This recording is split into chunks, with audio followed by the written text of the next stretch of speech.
Get ready to embark on a tranquil journey through enchanting narratives. Welcome to a world of soothing dreams. Welcome to Bibig's Bedtime Stories. Hello and welcome to Orion's Bedtime Stories. This time I'm reading a chapter book titled Illusion by Paula Volsky. This is chapter 1. When one of the serfs was caught with a bundle of seditious pamphlets in his pocket, the Marquise of Derrivale was understandably infuriated. Bad enough that a serf should be reading at all, for literacy overburdened the menial mind, resulting in mental and moral injury. That the pamphleteer in question should prove none other than the execrable Republican Chauvinierien, whose writings the Marquis had specifically prescribed, was doubly offensive, and it was more than certain that the culprit, a feather-headed young dreamer by the name of Jean Soubisson, was in serious trouble. Even now, Zen was locked up in the stable, awaiting interrogation and the inevitable punishment. If he escaped with less than a dozen stripes, he'd be lucky. Before sunset, the lad's fate would be decided. In the meantime, crazed speculation ran rife among the field workers and house servants. The Marquise of Derrivale's daughter, Eliste, might never have troubled her head over such a matter, had it not been for the extraordinary attitude of her maidservant, Stelly Zeno's girl. Sullen and lackadaisical, with an expressionless nonchalance sometimes skirting the edge of insolence, Stelly at the best of times was no prize. And now, since the news of Jean's arrest reached the chateau, she'd waxed utterly incompetent. Within the space of 2 hours, she had broken a vial of perfume, overturned a jar of powder on the vanity, torn the lace on a morning negligee, and botched her mistress's coiffure so abominably that Eliste, in despair, was forced to liberate the glittering mass of fair curls which now hung loose and unfettered as a child's. It was really too tiresome. And yet Eliste, regarding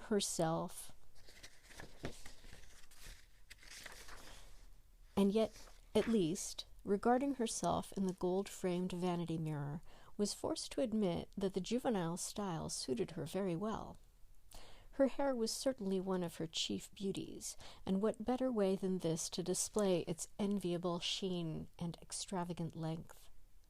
Moreover, the curly tendrils spilling over a clear white forehead somehow emphasized the changeable luster of the largest pair of thick-lashed gray eyes in the entire province, if not in all the land of Vohnar.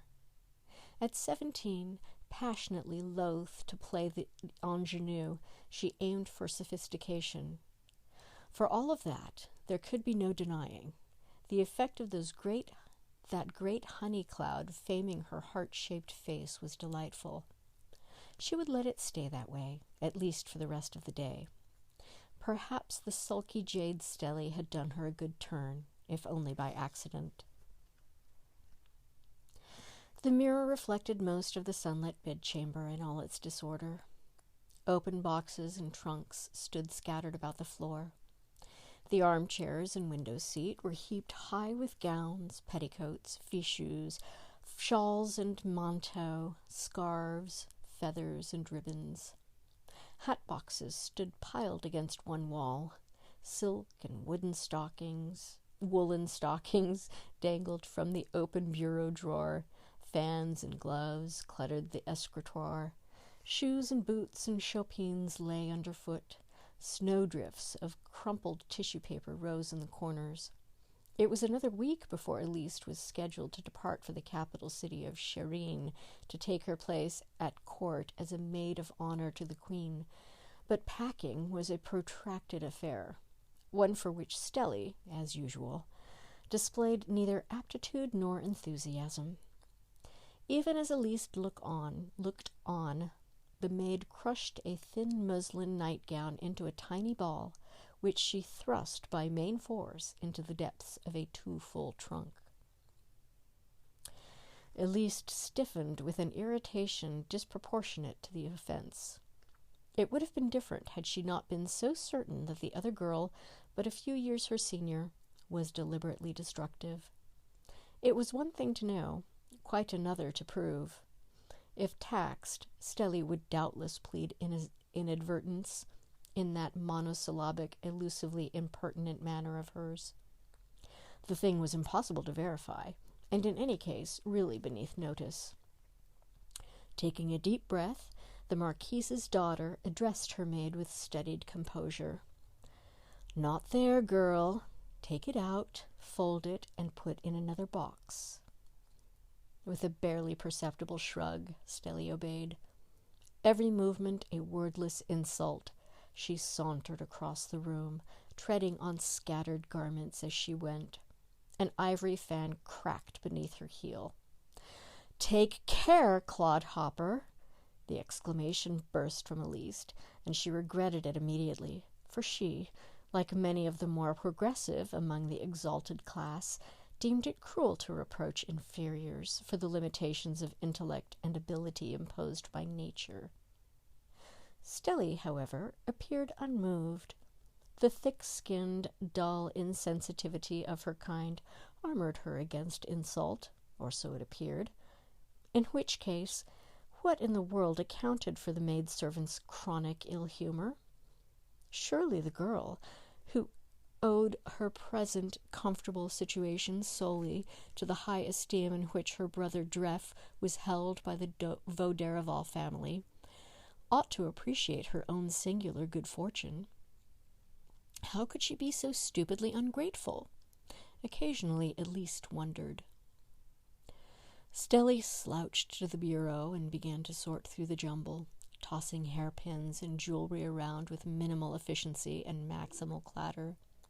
Presently she dropped the curling iron, perhaps by accident, perhaps not, and the implement hit the floor with a solid thunk. Eliste started, jaw muscles tightening.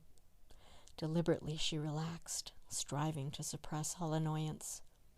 In that instant she realized that what she felt exceeded mere irritation, amounting to actual dislike, which was clearly inappropriate. One might reprimand a clumsy or incompetent servant, one might express displeasure or dissatisfaction, but one did not stoop to personal animosity. Curiously, the reverse did not hold true. An easy, pleasant condescension marked good breeding. Many of Eliste's friends and family members liked certain individual serfs and servants, sometimes even regarded them with warmth, bordering upon real affection. She herself liked Stelli's brother Dreff immensely, and always had. She liked him so much, in fact, that she would be sorry, yes, actually sorry, to leave him behind in a week's time. She might even miss him a little. Did that, as she sometimes suspected, carry liking too far, perhaps to the verge of absurdity? No, certainly not. Dreff pleased her, but she was equally fond of Hussy, the red satin mare that she rode nearly every morning. She would miss beautiful Hussy. Likewise, she was fond of Prince Vauplum, the modishly minute lapdog that she intended to carry with her to Shireen. There was nothing ridiculous in such affections. They were indicative, in fact, of the tender, if wholly artificial, sensibility appropriate to marriageable daughters of the exalted class. The gush of fashionable sentiment, however, remained at all times suitably channeled, damned as required by standards of behavior, precluding so much as an instant's forgetfulness of the vast gulf existing between exalted and all other mortals. Aristocratic education notwithstanding, Eliste personally disliked her maid. Having consciously recognized that fact at last, the mental response was prompt. "I will not take that sour slattern with me to Shireen," she thought. "I'll get another one and train her. That little wench Carith, perhaps, in the dairy. She looks bright and pleasant. She should do. I hope Dreff wouldn't be too disappointed that I don't want his sister. If he is, too bad. The jade has been given every fair chance. Having reached this decision, her mood improved at once. Stelly was still jangling brooches and bracelets. She had not bothered to pick up the fallen curling iron. Knowledge that the other's blighting presence was but temporary enabled Eliste to speak pleasantly. "Put that aside for now, girl. Come here and brush my hair." Stelly dropped a handful of jewelry. One of the bracelets rolled off the bureau and onto the floor. She ignored it. In silence, she crossed to the vanity, took up the brush, and attacked her mistress's hair as if raking burrs from the tail of a plow horse. Eliste endured the punishment in silence for a time. At last, a particularly vicious tug yanked her head backwards so violently that a cry of angry pain was wrung from her. "You stupid, clumsy slut! Get out of here before I slap you!" Instantly, Eliste colored to the roots of her hair. Never before had she spoken so to an inferior. She was always kind to animals and serfs, and she entertained great contempt for women who beat their servants without good cause. In yelling and threatening, she violated her own standards of behavior and was correspondingly ashamed. Stelly seemed neither frightened nor offended. Rather, her black brows rose slightly, and her lips curled in the satisfaction of confirmed expectation. She laid the hairbrush on the vanity with elaborate care. Ridiculous, absurd, humiliating to engage in a contest of wills with an insolent servant as if she were an equal. Surely the liberality of such so-called enlightened modern philosophers as Riesras Zamu and Stivo Jouvel, who prated of human fraternity and universal education, was never meant to include recalcitrant menials. The puerile rantings of renegade lawyers and journalists like Caridel or the dangerous Chorvy-Nerienne, who openly called for the restriction of traditional exalted privilege. Surely these things inspired entertaining debate with house guests in the quiet hour before dinner. But they were stimulating intellectual exercises, nothing more. And what had they to do with reality? The real world held no place for such impracticality. Stelly hadn't gone yet.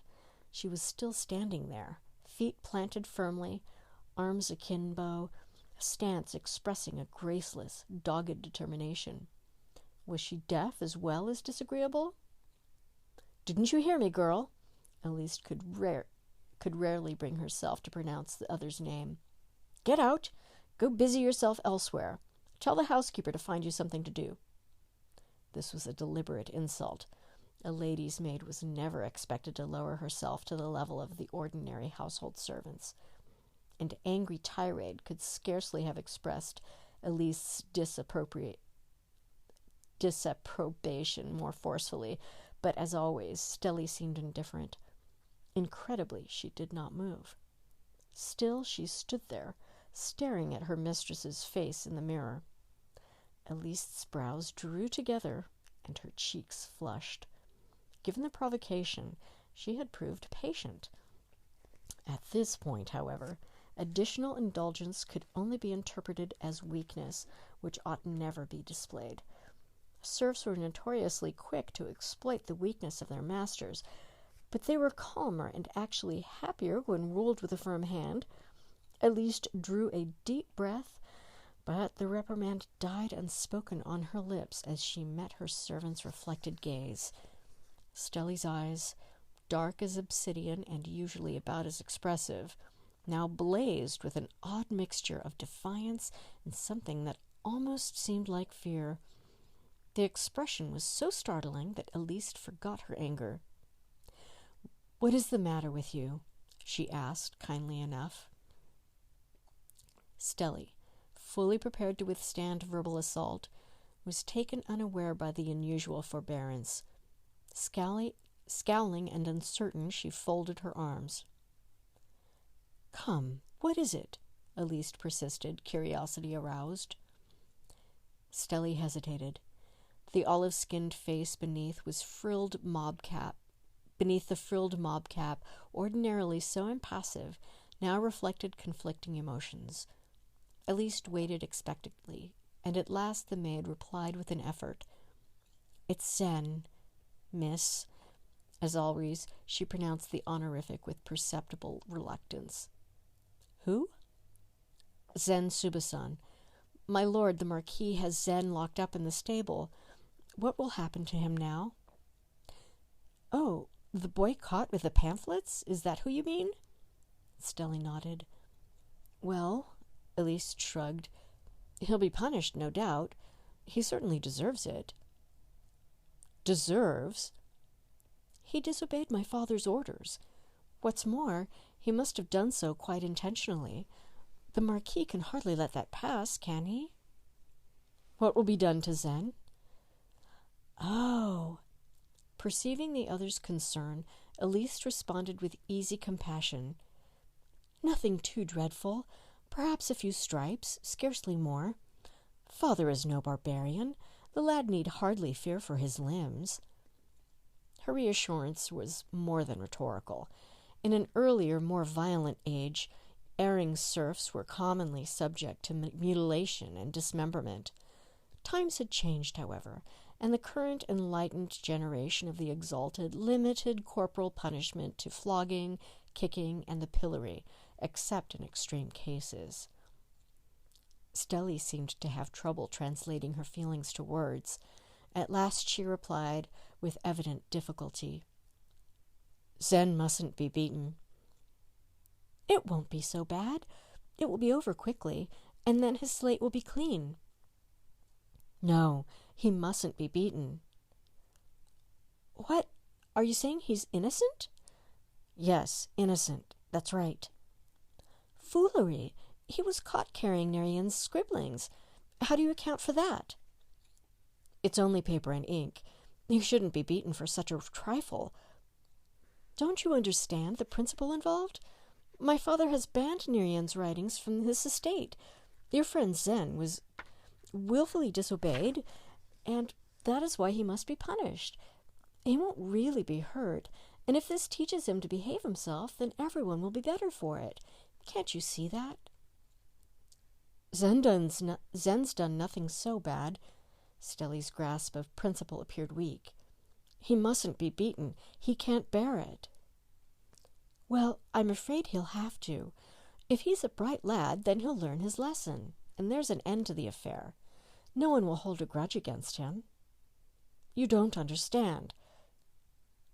"What do you say to me?"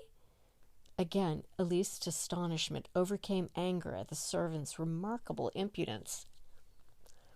"You don't understand. Zen mustn't be beaten. He can't bear it. He isn't strong. He isn't like most of us. He can't endure abuse." "Abuse?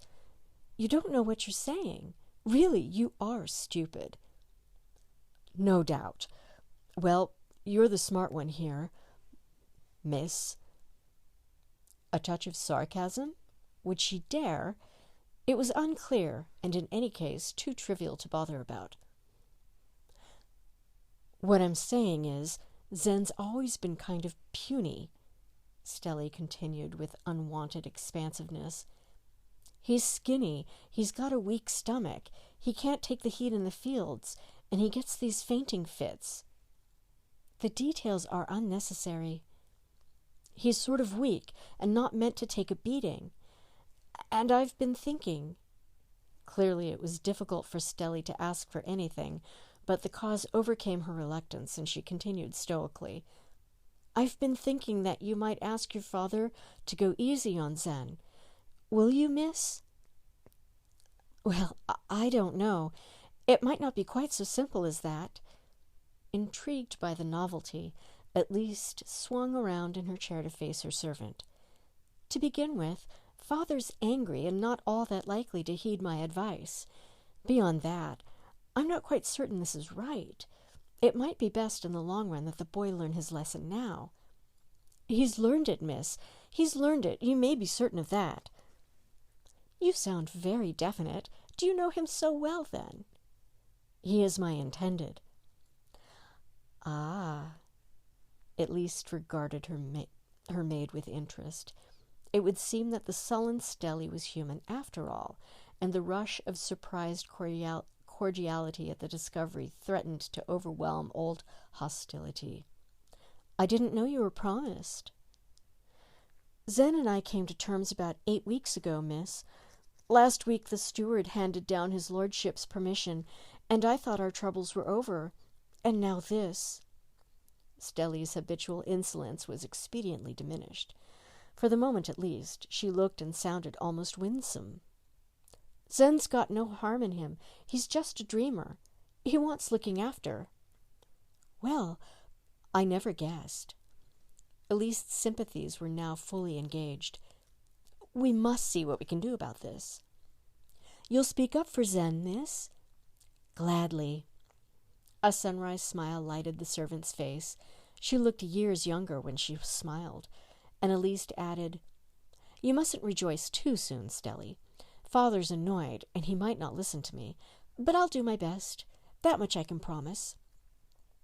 No one could ask for more, miss. It's good of you. It truly is. Stelly was unmistakably surprised. It's very good. With you and my brother both to speak up, Zen's bound to come out of this healthy. Your brother? What's Dreff to do with all this? He's promised to talk to the Marquise. Oh, that's a bad idea. He'd better not do that. Why? Dreff's a real good talker. Indeed he is. Few better. But now isn't the time. You see, the fact is... It was extraordinary to explain matters to a servant, but somehow seemed appropriate in this case. My father is now feeling that literacy among you people ought to be discouraged, or perhaps forbidden altogether. It's too late in Dreff's case, of course. Dreff's been reading almost as long as I have. Longer. Stelly mouthed the word almost silently, unconsciously. But there's no point in reminding the Marquis of that just now. It would only make things worse. Best to keep Dreff out of this for the moment. You understand me? Very well, miss, but I'm afraid it's too late. Eliste's brows arched, and Stelly added, Dreff's set to put his voice in with the Marquis. He's already on his way. He'll be here any moment. Automatically, Eliste rose and stepped toward the window, then stopped as she realized her error. Her bedroom was at the front of the house, its windows affording a view of the manicured lawn and the long, tree-lined drive leading to the grand front entrance reserved for family members and visitors of rank. Dreff would go to the back door, of course, his approach invisible from her present vantage point. She turned back, lifting her eyes to Stelly's face. Eliste was moderately tall, but the other girl towered above her by half a head, an unusual circumstance in a land where physical height commonly denoted correspondingly high birth. Moreover, Stelly was strapping and almost majestic, erect of carriage, broad-shouldered, strong, and so heroically proportioned that Eliste's slender form seemed almost insubstantial by comparison. It was vaguely offensive that a servant should look down upon her mistress from such an imperial height. It was more than presumptuous. It was somehow threatening, at least in Stelly's case. But Eliste was not thinking of that now. Run down to the kitchen, Nat. Run down to the kitchen door, she directed. When you see Dreff, tell him to go away. No, wait. She changed her mind before Stelly had taken a step. You stay here and mend my gown you tore. I'll tell him myself. Without another word, she turned and hurried from the room. After a moment, Stelly quietly followed. Through her disordered sitting room sped Eliste, ignoring the plaintive yaps of Prince Vauplum, out into the corridor whose ancient wall hangings, remnant of a medieval past, depicted the warlike deeds of the mailed Derrivale ancestors. Down the dog-legged stairway, with its dark bulbous balustrade, heavily carved and fluted in the manner of the past century, through chambers of old-fashioned, agreeably battered size and comfort, along the uncarpeted pass-through to the vast kitchen, unchanged for generations, without regard for the startled stares of the lounging scullions, and thence through the mud closet, and out onto the old stone landing, upon which the servants were wont to promenade when the rainy season transformed lane and path into rivers of mud. It was not rainy season now. It was early summer, and the hot, dusty air hazed softly over the Derrivale fields, pastures, and vineyards. For weeks now the weather had been fine. The roads between the chateau and the city of Shireen were now quite dry, an optimal condition for Eliste's impending journey by coach. And that was as it should be, for surely it was only right and proper that nature accommodated herself as required to the needs of the exalted, her own most favored children. Eliste gazed south across the level green lawn bounded by an undisciplined boxwood hedge. Behind the hedge lay the flower gardens, and beyond the gardens the fields began, the cultivated rows stretching on as far as the eye could see. To the southeast a stand of Derrivale timber rose, the tall trunks masking the green-brown fish pond.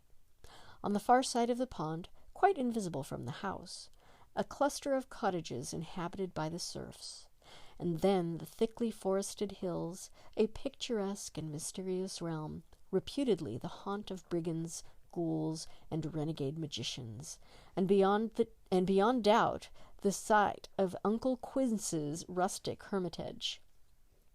The popular philosopher Ries Zemu claimed that man in a natural setting manifested his noblest qualities. Such theories appeared vindicated by the existence of Quince Derrivale, sweetest and most unworldly of exalted recluses.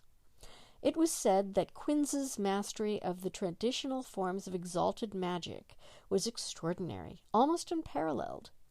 Eliste could not have answered for that, for she never thought about it. But she knew beyond doubt that he was loving and lovable, kind, naive as a child was commonly supposed to be, and sometimes capable of truly entertaining magical tricks. The southwest view was less inspiring. There could be seen the neat, sturdy outbuildings, stables, carriage house, spring house, smoke house, hen house, dairy, and so forth, the vineyards and winery, and then the long, rutted road leading down the slope to the dull little village inhabited by peasants, owing their feudal duties to the Marquise Derrivale. A static scene, save for the soaring birds and the tiny mannequin figures of the serfs laboring in the distant wheat fields. And then through the gap in the hedge broke a tall, lean figure, and Eliste's blood quickened in pleasurable anticipation. Silly, but then Dref Xenosun had always had that effect upon her, absurd though it was. Well, perhaps not so absurd after all. Dref was amusing, beyond doubt. A serf possessed of such freakish quickness and cleverness was surely worthy of unusual regard. It was because of that mental agility that he had been her companion since earliest childhood, hers, if not his, as he was the older. Some 14 years earlier, just at the time that Eliste's education commenced, the remarkable abilities of the 10-year-old Dref Xenosun had been directed to the notice of the Marquise Derrivale.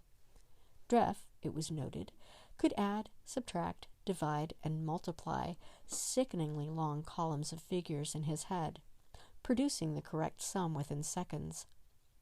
Never mind the fact that serfs lacked the logic for mathematics.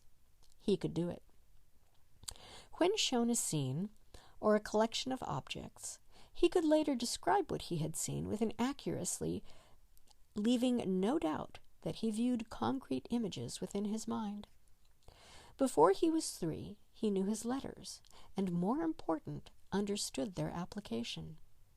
He learned to read almost upon instinct, it seemed, and he remembered all that he had read.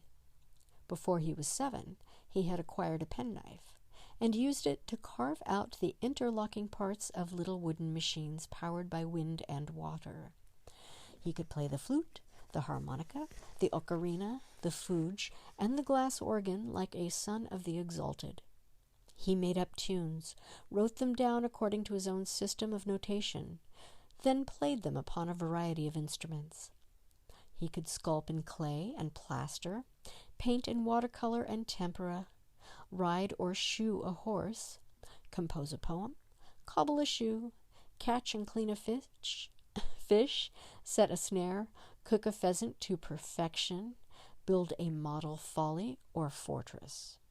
In short, there was almost nothing the remarkable boy could not do, and it was commonly supposed that he must carry exalted blood within his veins, as no other explanation for such unserf-like talents appeared to exist. The Marquis had taken note. It occurred to his lordship that the young prodigy's abilities, so potentially profitable of use, should be cultivated. Thus, Drefzino's son had been granted the almost unbelievable privilege of an exalted education. He had taken his instruction alongside the Marquise's own daughter, questioned her tutors, devoured the contents of the manor library, and then proceeded to secure of additional volumes of his own by bartering with the visiting peddlers. He had even gone so far as to assist the bright but inattentive little Eliste with her lessons. He was 7 years older and infinitely more knowledgeable than she. During the earliest years of her education, Eliste had loved and admired him to the point of idolatry. She had followed him everywhere about the estate, quoted his sayings, nagged him continually to play at blue cat with her. A little later on, of course, she had come to recognize his inferior status, and admiration inevitably dwindled. The reproof and ridicule of family members alerted her to the impropriety of her affection. She was, they informed her, growing up, and a young lady, a daughter of Derrivale, did not run wild and barefoot through the woods in the company of serfs.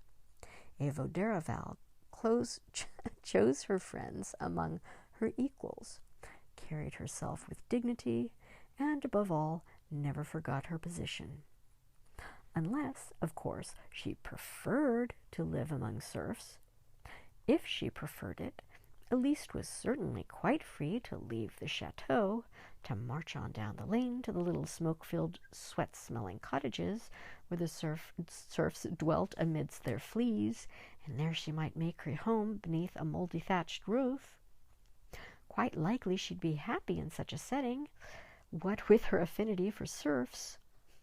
They'd teach her how to till the soil, shovel dung, scrub floors, eat offal, and pick lice. She might take her cup and dish when she went, but not the silver spoon engraved with her name and family crest, because it was obvious a mistake had been made. She could not be Eliste Derrivale, daughter to his lordship. Clearly she must be some low-born impostor, a peasant's whelp, switched at birth with the Marquise's child. Only this could explain her attitude and behavior. Eventually, the little girl's worst tendencies were corrected. Newfound comprehension of her own rank was marked by an increase in self-conscious dignity. Familiarity on the part of inferiors was no longer tolerated. At age 8, Eliste Derrivale was a very haughty young lady indeed, much given to verbal and physical rebuke of servants. It did not last long, of course. Before much time passed, she had developed the easy confidence, the sense of serene native superiority characteristic of her class. Conspicuous self-assertion gave way to a more relaxed assurance, and she adopted the air of casually authoritative kindness to which most underlings responded so well. Most, but not all, and never Dreff. Difficult to assume an air of careless superiority with him. He had ways of making her feel ridiculous whenever she tried it. Her assumptions of exalted dignity were wont to provoke the sarcasm for which, as he well knew, she would not have him punished. Old attachments died hard, and she could not rid herself of her affection for Dreff. But it was a mistake to let him know it. He was apt to presume.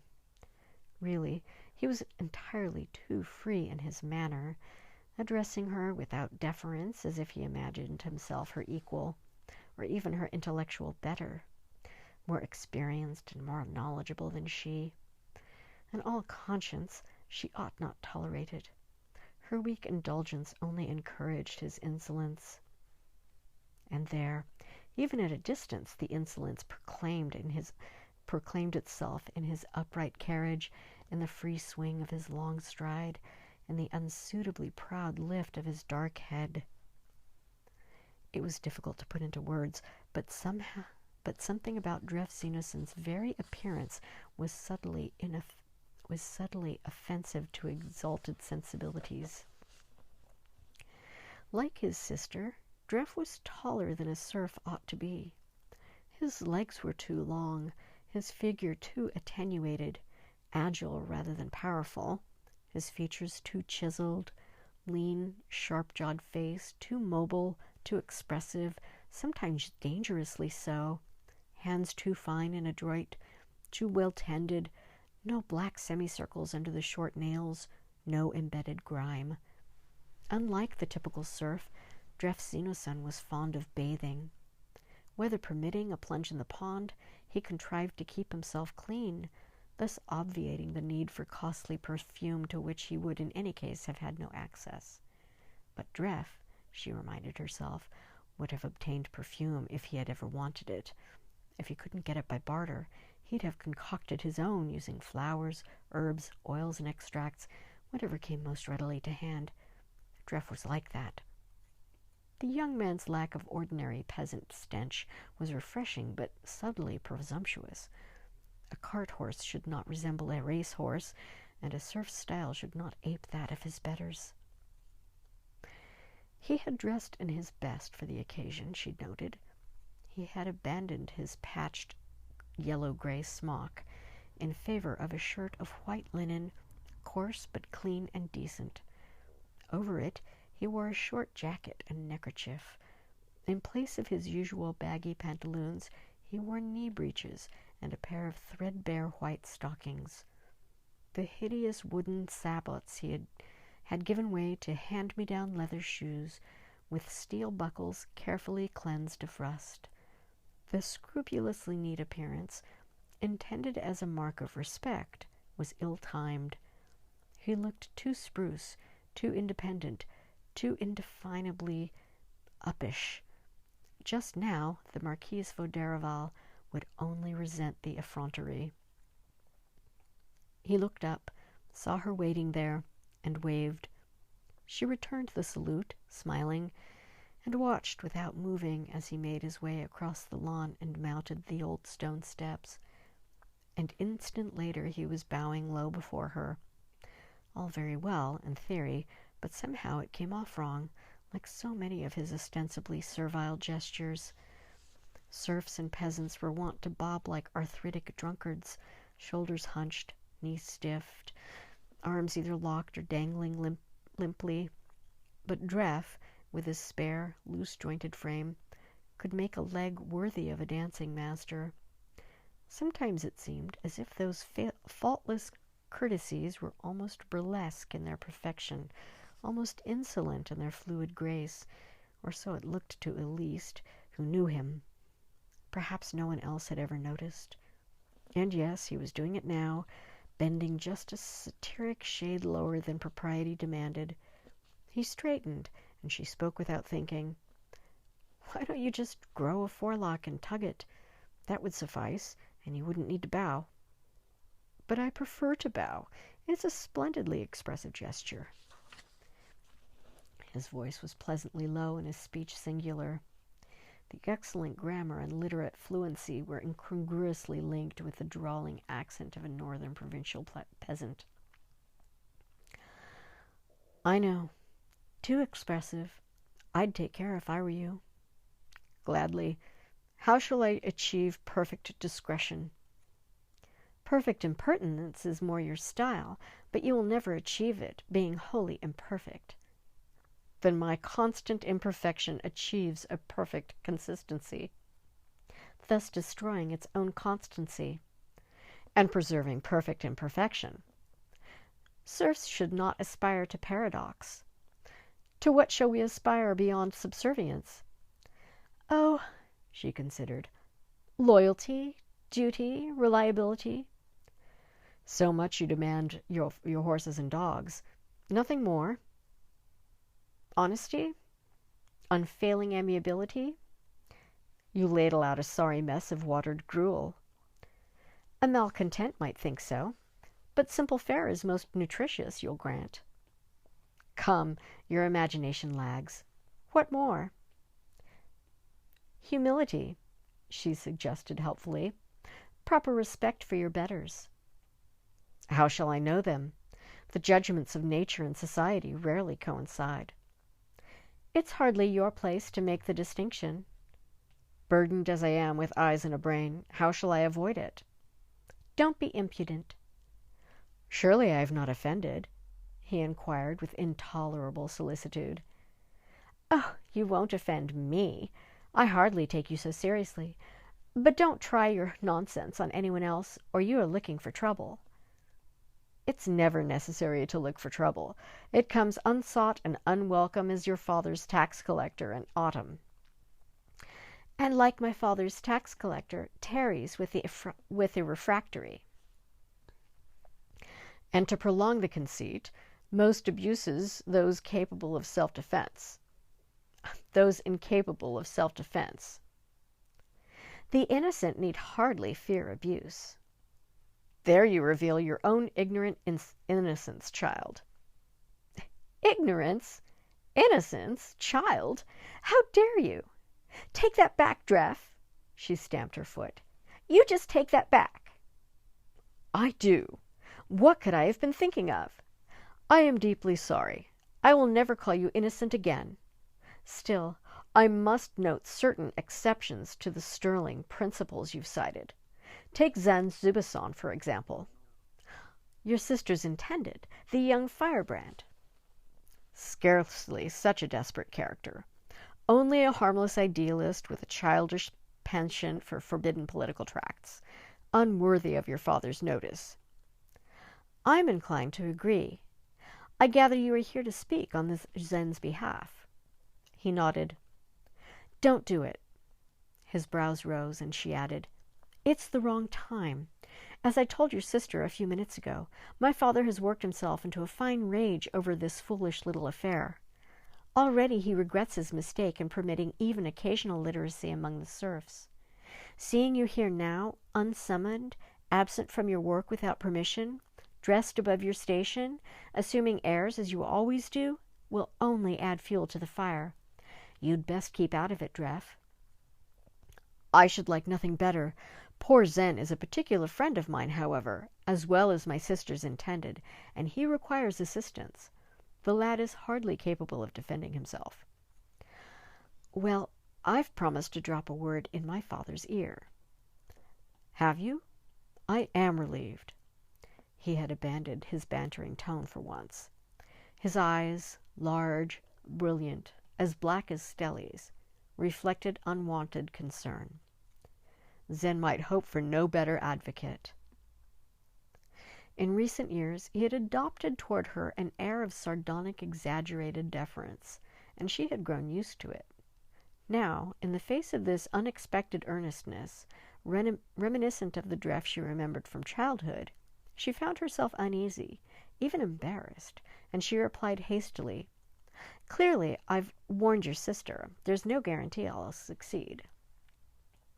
I pray that you do, else young Zen stands to suffer, and he is not strong. Still disquietingly grave, and she felt a momentary pang, something akin to guilt or shame, quickly dispelled by annoyance. She was a little bored, she decided, and more than a little regretful that she had stooped to involve herself in a trifling concern of inferiors. Now she shrugged and answered coldly, Really, I don't see why you and that sister of yours persist in exaggerating the importance of this incident. If Zen Zupasan, or whatever the lout's name is, receives a whipping, is that so dreadful? No doubt his skin is thick. He'll feel little. In any case, he wants discipline. He was deliberately disobedient, and punishment may serve to correct his faults. Ah, would it correct yours, I wonder? No need now to complain of his gravity. His teeth flashed white against his sun-bronzed face in a smile she found somehow unsettling. Mine? What do you mean? Perhaps you have none, but let us assume for the sake of argument that his lordship's daughter is not without flaw. Would a good hiding, publicly administered and followed by a healthy sojourn in the pillory, improve her character? Very good, buffoon! Perhaps you have presumed to read the wrong book, or you have spoken too freely, or failed to pay your taxes on time, or even ventured beyond the boundaries of the seigneur's estate without permission. Then surely you want discipline, and punishment is indicated. It is for your own good, after all. How absurd you are! Truly droll! But what folly to suggest that the restrictions governing the lower orders ought to apply to me, or indeed to any member of the Exalted. We are hardly of the same clay. Are you quite sure of that? Is the difference among men so very great? In the opinion of certain natural philosophers, the so-called magical powers of the Exalted, which we have been taught to fear, are extinct, or exhausted, or at best aberrant. Then your natural philosophers are natural fools. What of my Uncle Quinns? Doesn't he possess magic? Beyond question, Dreff admitted. But he is not extraordinary. But is he not extraordinary, almost unique? Oh, I'm sure not, she returned carelessly. In any case, there you are. There is your living proof of the innate difference between the Exalted and the common sort. As for applying the same laws to each, you might with equal justice demand identical rights for sheep and shepherd. Well, little shepherdess, no doubt you'll tend your flock with care, to the greater glory of all who love to feed upon mutton. Comedian! She exclaimed, a little nettled. Then she looked into the black eyes, whose expression she found she could not read, and it occurred to her that her analogy, intended only as a natural observation of obvious fact, might have offended him, might even have caused him pain. Instantly contrite, she strove to make amends. But you mustn't think that what I say applies to you, Dreff. You're different, most unusual, and everyone knows it. You are so clever, so ingenious, you rise entirely above your station. Everyone suspects you of exalted ancestry. Indeed, but for an accident of birth, you might almost be one of us. There, that should make things right. The highest praise, and every word of it true. He did not look mollified, however. He was smiling, yes, but she recognized that expression. It meant trouble. I must own myself unworthy of such honor. My veins are scarcely graced as you suggest. He spoke slowly, broadening his vowels and slurring his R's in deliberate exaggeration of his natural peasant drawl to her annoyance. I am nothing more than I appear, and thus as worthy of contempt, oppression, and exploitation as every other member of my class. Poor Dreff, do you know what your trouble is? She allowed him no time to answer. He was not going to get the better of her this time. You cannot accept reality. Nothing is ever good enough for you. You persist in railing against mankind, society, the world, and everything in it. No doubt the sun, moon, and stars likewise fail to meet your standards. Thus you grumble of tyranny, cruelty, oppression, and exploitation. Well, perhaps a few of the Exalted might have abused their privileges from time to time. We are not perfect, after all. But where is the remedy? The Exalted, endowed with special qualities, suited by nature to govern and to guide, merely perform their natural function in the world. Would you do away with the ruling class, thus abolishing government? Would you free the populace to run wild, to the destruction of civilization? Do you prize unbridled license above peace and security, above life itself? There must be leadership, rule, and order to ensure the general good, else chaos overwhelms us all. Is that what you want?" Her eyes were dancing as she concluded. She had him pinned, she was certain. "I must admire the facility with which you parrot the sounding phrases gleaned at your father's table. Alas, that a retentive memory is in itself no substitute for reason." Ignoring her affronted scowl, he continued, "Has it never occurred to you that stable government and exalted ascendancy aren't necessarily synonymous? Or that questionable existence of certain peculiar abilities doesn't necessarily mark a natural ruling class? Or that the judicious restriction of exalted privilege needn't herald the onset of anarchy?" "Well," she shrugged, "I'm sorry to disappoint you, but history teaches us differently."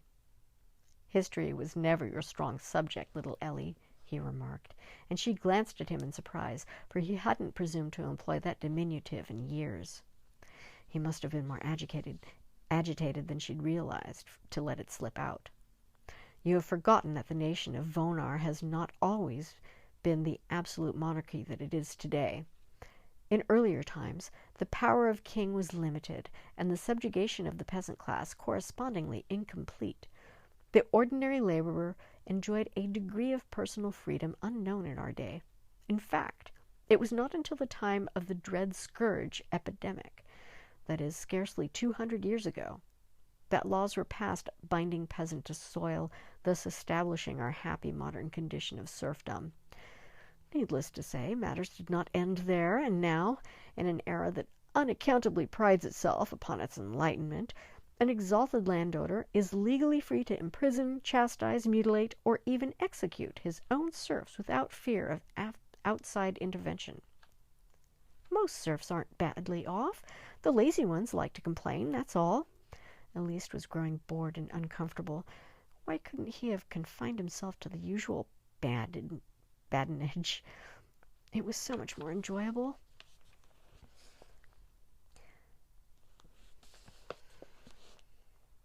"You are insufferable. Worse, you grow tedious." "Then I will conclude quickly. It goes without saying that the exalted master rules all circumstances of his human cattle's lives, from birth, at which time the infant serf is marked with a symbol identifying him as man or property, through childhood, during which the youngster is schooled in servility, while access to formal education is customarily denied, through adolescence, wherein labor or craft is chosen and assigned at the seigneur's pleasure, through adulthood, wherein seigneurial permission is required to marry, to build a cottage, dig a well, or plant a private vegetable garden, through old age, whose advent is generally accelerated by want, hardship, and hopelessness, and finally unto death itself, at which time the unspeakable corpse privilege grants the seigneur the right to dispose of the serf's mortal remains, to grind them as dog's meat, should he see fit." "That is offensive and revolting. No one would ever dream of doing such a thing, and you know it." "Do I? It must not be supposed," Dreff continued dryly, "that seigneurial authority limits itself to the trifles I have touched upon. Throughout the course of an impoverished and generally miserable life, the serf, together with the supposedly free peasant, continually toils, only to see the best fruits of his efforts harvested by the seigneur. The instruments of despoliation is the tax, of which an impressive assortment exists. There is the well tax, the oven tax, the mill tax, the bottle tax, the right-of-way tax, the seed tax, field tax, vine tax, orchard tax. Old age ushers in infirmity, and the loss of labor tax. I could go on at length, but there is no point in naming them all. Suffice it to say, there exists no aspect of the peasant's life untouched and unspoiled by the rapacity of his oppressors. His youth and strength are commodities owned by his lord. He labors from dawn to dusk to pay the price of exalted luxury, while his own children suffer hunger and cold. He owns no voice in the formation of the laws that chain him, though they govern every breath he draws from birth to death. In the eyes of the law, he is scarcely more than a draught animal. Yet woe to the serf who thinks to better his lot by fleeing the estate of his master. Outlaw and outcast, hunted and despised, friendless and facing starvation, the beaten wretch generally comes crawling on back to his kennel within days. In the unlikely event that he fails to do so, no matter, the mark he bears upon his flesh will betray him, ensuring his swift recapture. Smiling thinly, Dreff glanced at his own right hand, the back of which bore a black tattooed letter D, identifying him as a Derrivale serf. Eliste felt the color flame in her cheeks. For a moment confusion and an odd sense of mortification held her tongue-tied. Almost she moved to clasp the blemished hand, and the foolish impulse added to her discomfort. She felt herself somehow blameworthy, and the sensation was so disagreeable that she sought refuge in anger. How dare he presume to reproach her? How dare he? His complaints actually verged on accusation. Unbelievable that a serf should speak thus to her. Outrageous, and not to be borne. Lifting her chin, she answered with an affectation of cold boredom. "I assume there is some point to this prolonged, tiresome recital?" "The point is only this, that the rule of a king and his exalted is neither a law of nature nor yet of historical inevitability. Change is quite possible. This true, the systemic victimization of the populace over the course of centuries builds a debt of blood and pain that may be repaid with interest one day." "And what is that supposed to mean?" "Sufficiently goaded, even the meanest of slaves are capable of turning on their masters, at which point the demands for justice and for vengeance become indistinguishable. It is something your peers might wish to consider." For a moment she stared at him astonished, then trilled an artificial little laugh. "My, how earnest you look! How grim and funny! It's not like you at all. I see now why my father banned the writings of such self-proclaimed sages as your Shorvinerian. He was right to do so, for these rabble-rousers are making a dreary pedant of you." "Education can do that. Shall I say what yours is making of you?" "That's enough!" Her precarious coolness broke. "You go too far, and I won't listen to any more. It's stupid and boring, and if you spoke this way to anyone else in my family, they'd order you whipped." "Ah, the great panacea. No doubt we'll witness its salutary effects upon Zen's Shuba-san." "That again! I'm not interested. The creature can bleed for all I care. No, I don't mean that. I take it back." She paused a moment to compose herself. Dreff was watching her expressionlessly. For some reason he seemed to delight in baiting her today. He was in an odd humor, certainly, but she wasn't about to give him the satisfaction of seeing her lose her temper. When she spoke again, her manner was carefully careless. "I will speak to my father about your friend, as I promised. Having received the assurance you came for, you've my leave to withdraw. You are not amusing today, and I've truly little interest in continuing a wearisome conversation." Turning with a disdainful switch of her skirts, Eliste flounced into the house. Dreff stood looking after her until a tiny flash of motion caught his eye, and he turned to the great woodpile that bulked beside the doorway. A crouching figure rose, and his sister stepped forth from her hiding place behind the heaped logs. "Don't look so surprised," Stelly advised. "I've always wanted to hear what goes on between you and Princess Snot." "Hush, Stelly. You'll only make things worse." "Don't hush me. You're no better than me. What I want to know is, what are you going to do about my Zen?" "If you've been listening, then you already know. Eliste has agreed to intercede with her father on Zen's behalf." "And you believe it? That mincing little bitch won't trouble herself on our account, you may be sure. I want you to talk to the Marquise. You're a real good talker, and you promised." So I did, but this way is better. Eliste's intervention will be far more effective than mine could ever be. Trust her. She'll do her best. Her best's none too good, since she cares for nobody but her own self. If you think she's a friend of yours, you're an ass for all your precious learning. I don't trust her, and I won't trust you either if you don't do what you promised. You've got to speak up. Zen's your friend, and you owe him. Sleep tight, dear listener, as dreams carry you away. Until we meet again, may peaceful nights grace your every sleep.